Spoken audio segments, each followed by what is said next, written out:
Hello അസ്സാം വലൈക്കും. ഇന്ന് നമുക്കൊരു ഹെൽത്തി ടീ ഉണ്ടാക്കാം. ഹെൽത്തി ടീ എന്ന് പറഞ്ഞാൽ ഭംഗിയുള്ള പാക്കറ്റിലൊക്കെ പൊതിഞ്ഞു വരുന്ന ഹെൽത്തി ടീ അല്ല. നമ്മുടെ പറമ്പിൽ തന്നെ നമുക്ക് ആരോഗ്യത്തിന് ബെറ്ററായ കുറേ ചെടികളുണ്ട്. അതൊക്കെ വെച്ചിട്ട് നമുക്ക് എങ്ങനെ അലർജി, ചുമ, കഫക്കെട്ട് എന്നിവക്കൊക്കെയുള്ള ഒരു ഹെൽത്തി ടീ ഉണ്ടാക്കാം എന്ന് നോക്കാം. ഹെൽത്തി ടീ പല വിധമുണ്ട്. ലെമൺ ടീ ഉണ്ട്, ചെമ്പരത്തി ടീ ഉണ്ട്, മുല്ലപ്പൂവിൻ്റെ ടീ ഉണ്ട്.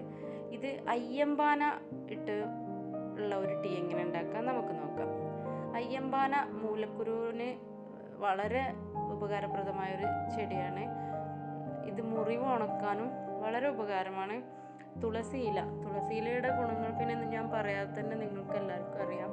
ചുമ, കഫക്കെട്ട് എന്നിങ്ങനെയുള്ള ഒരു ദിവസം തുളസിയില 4 വീതം വെച്ച് കഴിച്ചാൽ അസുഖങ്ങൾ അടുത്ത് വരില്ല എന്നൊക്കെയുള്ളതാണ് നമ്മൾ കേട്ടിട്ടുള്ളത്.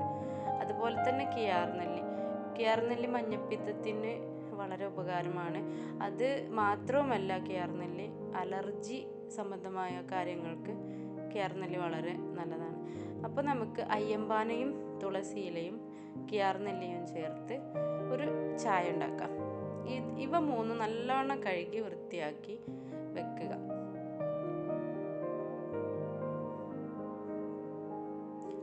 ഇനി നമുക്കത് വെള്ളം തിളപ്പിച്ച് ശേഷം അതിലിടുകയോ അല്ലെങ്കിൽ ഇലയിട്ട് തിളപ്പിക്കുകയോ ചെയ്യാം.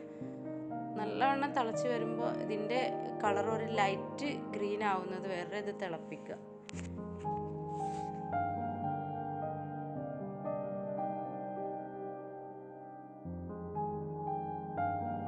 ഇനി നന്നായി തിളച്ച് ശേഷം ഒരു 1/4 ടീസ്പൂൺ മഞ്ഞൾപ്പൊടി അതിലേക്ക് ചേർത്ത് നന്നായി ഇളക്കുക. ഇത് അരിച്ച് ചൂടാറിയതിന് ശേഷം നമ്മുടെ മക്കൾക്കും നമുക്കൊക്കെ കഴിച്ചാൽ ഒരിക്കലും അലർജി, കഫക്കെട്ട്, ചുമ നമ്മുടെ പരിസരം തൊടും എന്നാണ് എൻ്റെ ഒരു ഉറപ്പ്. ഇനി നിങ്ങളുണ്ടാക്കി നോക്കുക. എന്തായാലും നമ്മുടെ തൊടിയിൽ കിട്ടുന്ന ആയുർവേദ മരുന്നുകളല്ലേ, നമുക്ക് അതൊന്ന് പരീക്ഷിച്ച് നോക്കാമല്ലോ. നിങ്ങൾക്ക് ഉപകാരപ്പെട്ടിട്ടുണ്ടെങ്കിൽ നിങ്ങൾ എനിക്ക് സപ്പോർട്ട് ചെയ്യുമെന്ന് പ്രതീക്ഷിക്കുന്നു. Thank you for watching.